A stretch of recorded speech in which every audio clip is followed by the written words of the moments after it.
Assalamualaikum warahmatullahi wabarakatuh. Saya Ikvina Hoiramelina dari Lokal C Manajemen akan menjelaskan materi tentang perilaku kepemimpinan. Baik, yaitu yang pertama ada definisi kepemimpinan. Jadi, kepemimpinan adalah proses mempengaruhi dan memandu individu atau kelompok untuk mencapai tujuan tertentu. Nah, ini melibatkan memberikan arahan, motivasi, dan bimbingan kepada anggota tim atau organisasi untuk mencapai kinerja yang optimal. Kepemimpinan bukan hanya tentang jabatan atau posisi, tetapi juga melibatkan kemampuan untuk memimpin dengan contoh menginspirasi dan membangun hubungan yang efektif. Nah, yang kedua yaitu ada pentingnya perilaku kepemimpinan dalam organisasi. Yang pertama ada motivasi dan produktivitas. Nah, perilaku kepemimpinan yang positif dan inspiratif dapat memotivasi karyawan untuk memberikan yang terbaik. Nah, pemimpin yang memotivasi dapat meningkatkan produktivitas dan kinerja anggota tim. Yang kedua yaitu ada pengembangan karyawan. Pemimpin yang berfokus pada pengembangan karyawan mendorong pertumbuhan individu dan membantu mereka mencapai potensi maksimal. Ini tidak hanya bermanfaat bagi karyawan, tetapi juga memperkuat tim secara keseluruhan. Yang ketiga ada membangun budaya organisasi. Nah, perilaku kepemimpinan mempengaruhi budaya organisasi. Pemimpin yang menunjukkan nilai-nilai positif dan etika yang tinggi dapat membentuk budaya yang berfokus pada kerjasama, inovasi, dan etika kerja. Selanjutnya yang keempat ada kepemimpinan berkelanjutan. Pemimpin yang mampu membangun hubungan yang kuat dengan anggota cenderung menciptakan lingkungan yang mendukung kepemimpinan. Hal ini penting dalam menghadapi perubahan dan tantangan yang terus berubah.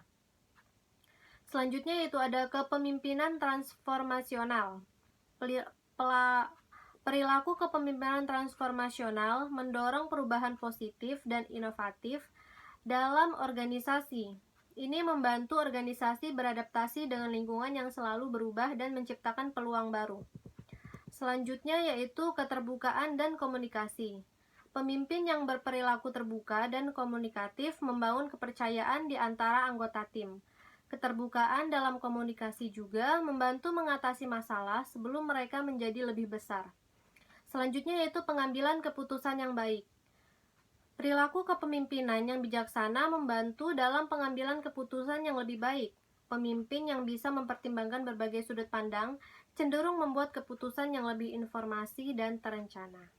Baik, selanjutnya yaitu jenis perilaku kepemimpinan. Yang pertama ada perilaku otoriter. Perilaku kepemimpinan otoriter melibatkan pemimpin yang mengambil alih kendali penuh atas keputusan dan arahan. Pimpinan dalam gaya ini cenderung memberikan instruksi yang jelas dan mengharapkan kepatuhan langsung dari anggota tim. Nah, karakteristik perilaku otoriter ini meliputi yang pertama ada kontrol penuh, yaitu pemimpin mengambil keputusan secara mandiri dan jarang mengajak anggota tim untuk memberikan masukan. Yang kedua ada ketegasan, yaitu pemimpin menetapkan aturan dan harapan dengan tegas. Yang ketiga ada kurangnya keterlibatan anggota tim, yaitu anggota tim memiliki sedikit ruang untuk berkontribusi dalam pengambilan keputusan atau kreativitas.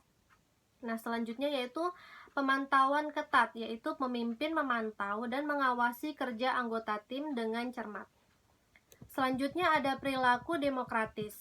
Nah, perilaku kepemimpinan demokratis melibatkan kolaborasi dan partisipasi dalam pengambilan keputusan. Pemimpin dalam gaya ini memfasilitasi diskusi dan masukan dari anggota tim sebelum membuat keputusan akhir. Jadi, karakteristik perilaku demokratis yaitu meliputi yang pertama ada partisipasi, yaitu pemimpin mengundang anggota tim untuk memberikan masukan pendapat dan ide dalam pengambilan keputusan. Yang kedua ada diskusi terbuka, yaitu pemimpin mendorong diskusi dan dialog antara anggota tim untuk mempertimbangkan berbagai sudut pandang. Nah, yang terakhir yaitu pemberdayaan anggota tim, yaitu anggota tim merasa lebih terlibat dan memiliki tanggung jawab dalam mencapai tujuan. Selanjutnya ada perilaku laissez-faire, yaitu perilaku kepemimpinan yang melibatkan memberikan kebebasan lebih besar kepada anggota tim untuk mengambil inisiatif dan membuat keputusan. Pemimpin dalam gaya ini cenderung memberikan sedikit arahan langsung, membiarkan anggota tim mandiri. Nah, karakteristik perilaku laissez-faire ini meliputi yang pertama yaitu kebebasan dan mandiri, yaitu anggota tim memiliki otonomi untuk mengatur pekerjaan mereka sendiri tanpa campur tangan yang berlebihan dari pemimpin. Yang kedua yaitu kurangnya arahan. Pemimpin jarang memberikan instruksi langsung sehingga tanggung jawab lebih besar pada anggota tim.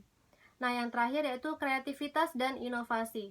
Nah, gaya ini bisa merangsang kreativitas dan inovasi di kalangan anggota tim, tetapi juga membutuhkan tingkat kemandirian yang tinggi. Baik, selanjutnya yaitu ciri-ciri perilaku kepemimpinan efektif. Yang pertama yaitu keterbukaan terhadap umpan balik.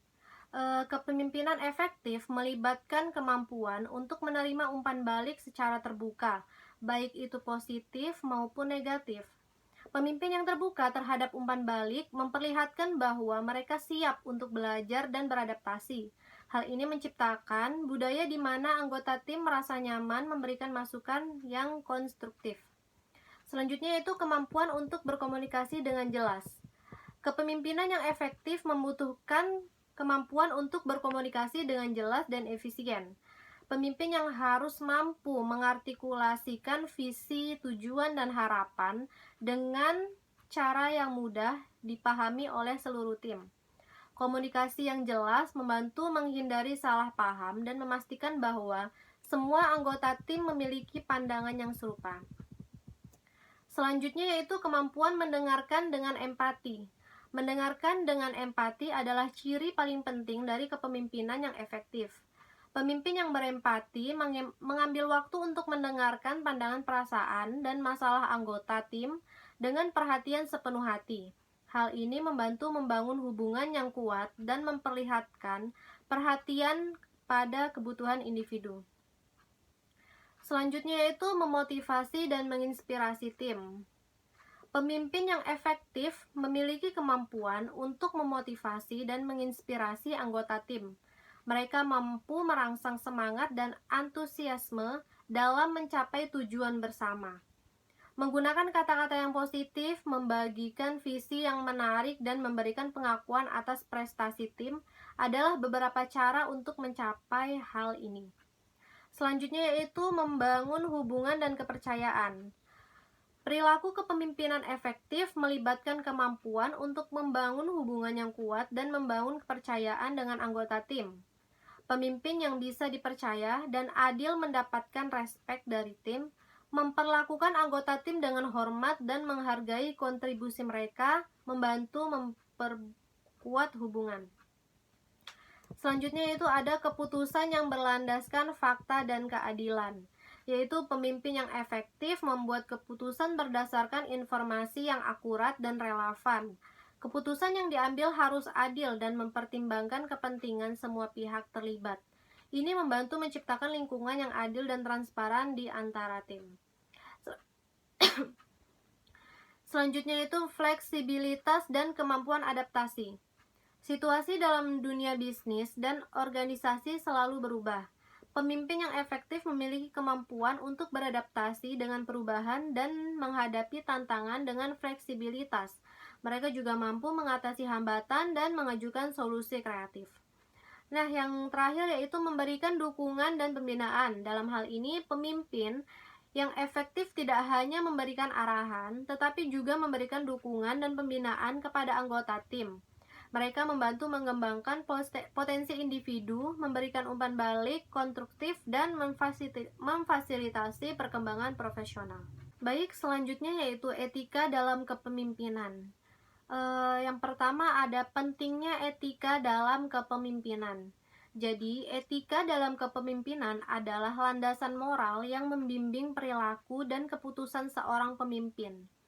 Etika adalah kunci dalam membangun hubungan yang kuat dengan anggota tim, mengelola organisasi dengan integritas, dan menciptakan lingkungan kerja yang sehat dan produktif.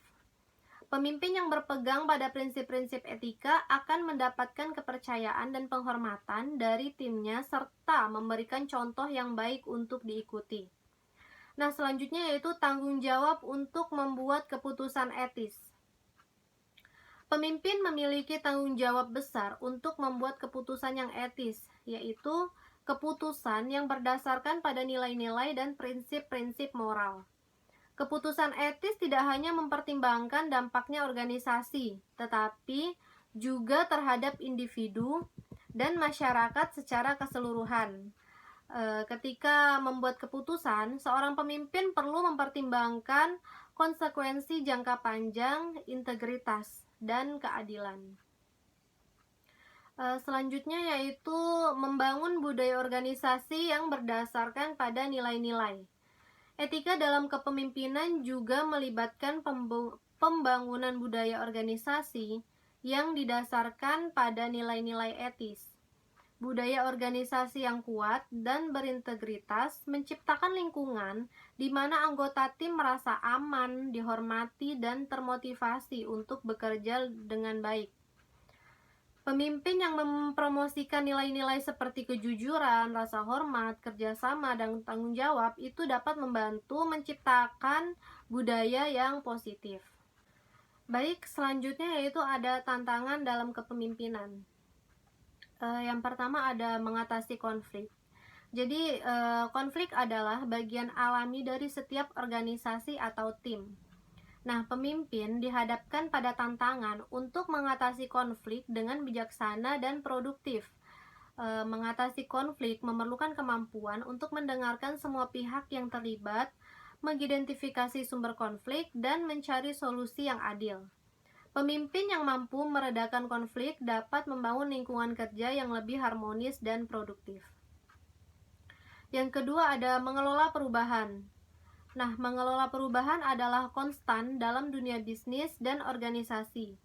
Mengelola perubahan membutuhkan kemampuan untuk mengkomunikasikan alasan dan manfaat perubahan pada anggota tim, serta membantu mereka beradaptasi dengan perubahan tersebut. Pemimpin harus membangun keterbukaan terhadap perubahan, memberikan dukungan, dan mengelola ketidakpastian yang mungkin timbul. Ya, selanjutnya yaitu ada membangun kerjasama tim yang efektif. Jadi membangun kerjasama tim yang efektif ini melibatkan tantangan dalam mengintegrasikan berbagai kepribadian, bakat, dan pandangan dalam satu tim. Jadi pemimpin itu harus memastikan bahwa setiap anggota tim itu bisa merasa diberdayakan, didengarkan, dan dihargai. Memfasilitasi kolaborasi, membangun kepercayaan, dan mendorong kerjasama juga adalah langkah-langkah penting dalam mengatasi tantangan ini.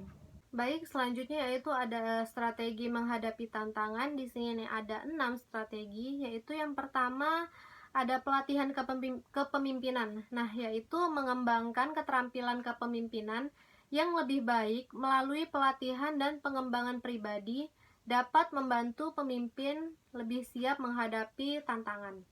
Yang kedua yaitu ada komunikasi yang efektif, yaitu komunikasi yang jelas dan terbuka adalah kunci untuk mengatasi tantangan, memastikan semua anggota tim memahami situasi dan tujuan dapat mengurangi ketidakpastian.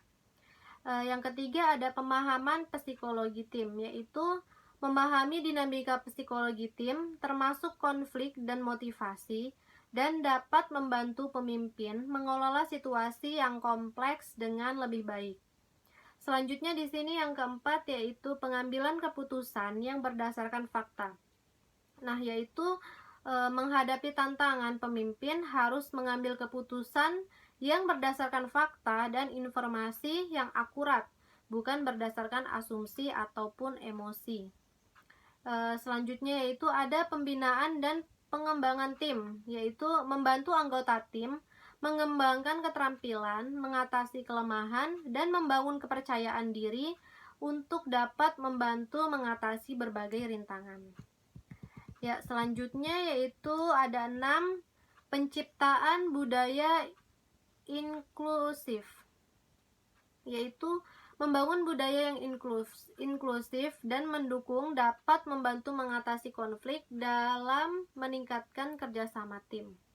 Nah, baik, selanjutnya kita masuk di kesimpulan. Jadi, kesimpulan dari materi kali ini yaitu perilaku kepemimpinan memiliki dampak yang mendalam dalam membentuk budaya organisasi, mengarahkan tim menuju tujuan bersama, dan menciptakan lingkungan kerja yang positif.